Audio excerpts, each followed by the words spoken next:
করেছে। আমরা দিতে রাজি না। আমার স্বামী প্রতিবাদ করেছে, চাকরি দেবে, ঘর দেবে, রাস্তা করে দেবে, কিছুই দেয় না।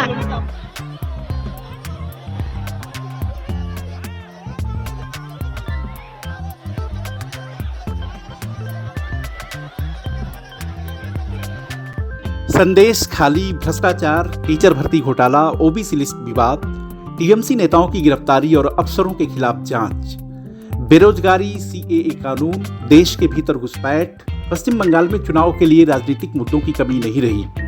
राजनीतिक जंग ऐसी थी कि इस चुनाव में खांटी नेता, न्यायाधीश, अभिनेता, क्रिकेट खिलाड़ी सब नजर आए। लेकिन किसी भी लोकसभा सीट पर उम्मीदवार चाहे जो भी हो, चुनाव मोदी बनाम ममता बनर्जी ही रहा। और ऐसा कहने में कोई गुरेज भी नहीं है कि 2024 का चुनाव ममता बनर्जी के चुनावी करियर में सबसे कठिन चुनौती है। इस बार जिस तरह ओपिनियन पोल और ग्राउंड रिपोर्ट सामने आई हैं, उससे साफ है कि भाजपा पश्चिम बंगाल में सबसे अच्छा प्रदर्शन करने जा रही है।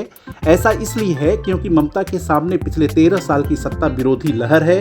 इसके अलावा राज्य में चुनावी लड़ाई कांग्रेस और वाम दलों के कमजोर होने से द्विध्रुवी हो गई है।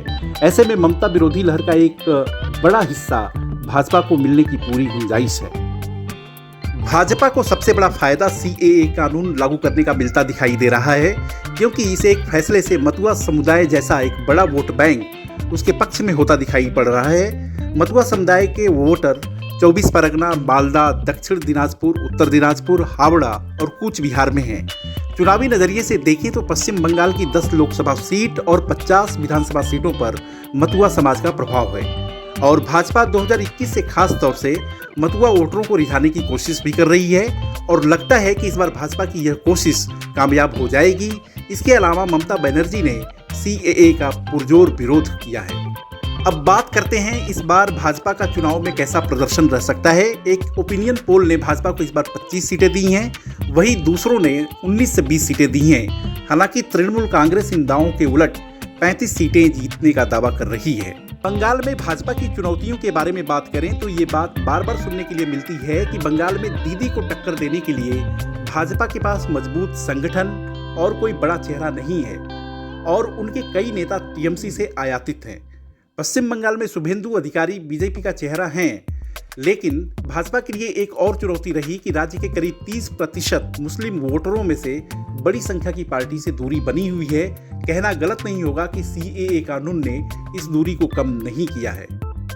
अब अगर आंकड़ों की बात करें तो टीएमसी को राज्य की 42 लोकसभा सीटों में से 2009 में 31.2% वोट के साथ 19 सीटें मिली थीं और 2019 में 43.3% वोट के साथ 22 सीटें मिली थीं।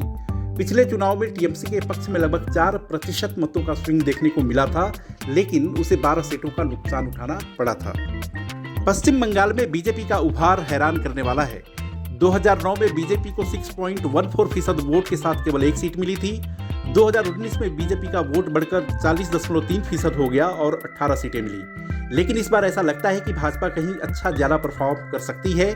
जहां टीएमसी का वोट प्रतिशत लगातार बढ़ता रहा, बीजेपी को लेफ्ट कांग्रेस के वोट मिलने का फायदा मिला है।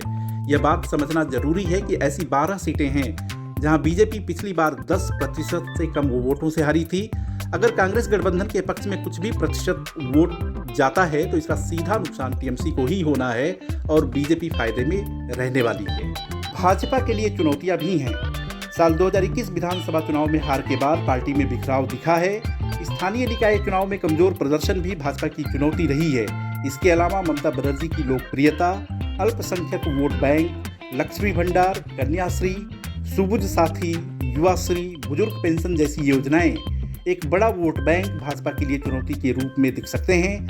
इन चुनौतियों के बावजूद भाजपा के लिए पश्चिम बंगाल में ममता बनर्जी को पटखनी देने का सबसे बेहतर मौका है और जिस तरह से वोटिंग प्रतिशत में बढ़ोतरी हुई है वो ममता बनर्जी की नींद उड़ाने के लिए काफी है।